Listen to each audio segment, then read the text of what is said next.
If you clicked on this video, there's a good chance you did exactly what you were told to do. You cleaned up your diet, you cut the junk, and chose better foods.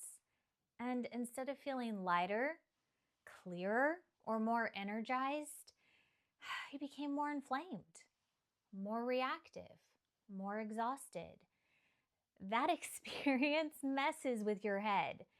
Because if clean eating doesn't work, what does that say about you? Today, we're going to talk about why this happens without blaming food, your body, or your effort. I want to say this clearly before we go any further. This video is not anti-clean eating. It's not anti-whole foods. And it's not an excuse to give up on nourishment. This is simply about timing, context, and capacity, because the same foods that heal one body can overwhelm another, depending on when it's introduced. And no one talks about that.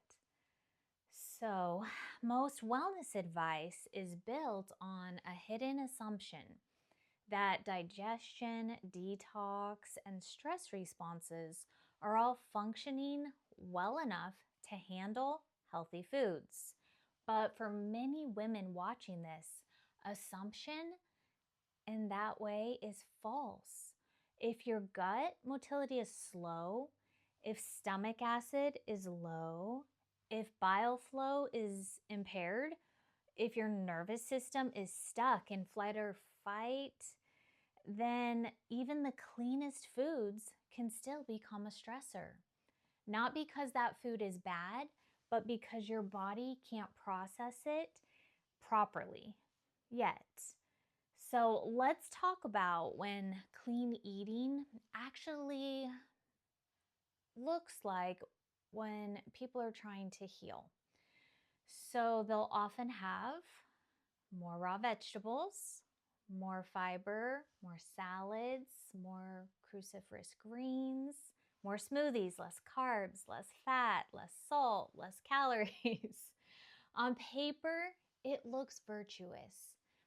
In a stressed body, it can feel like an assault because digestion is not just about food quality. It's about nervous system state. So here's the part almost no one explains. Digestion only works well in a parasympathetic state, when the body feels safe. If you're anxious, under-eating, overtraining, chronically stressed, afraid of symptoms, your body is not prioritizing digestion. So when you pile on raw, fibrous, clean foods, they may not break down properly. They ferment, they irritate, and they create bloating, histamine reactions, and inflammation. And then people blame themselves. Sensitive bodies adapt quickly and they downregulate digestion to conserve energy. They upregulate immune surveillance and they react faster, not slower. So when you suddenly remove dense grounding foods and you replace them with volume and fiber, blood sugar drops, cortisol raises, inflammation follows, and it feels like your body is rejecting health. But it's actually asking for support. Here's the paradox that confuses so many women. The cleaner they ate, the worse they felt.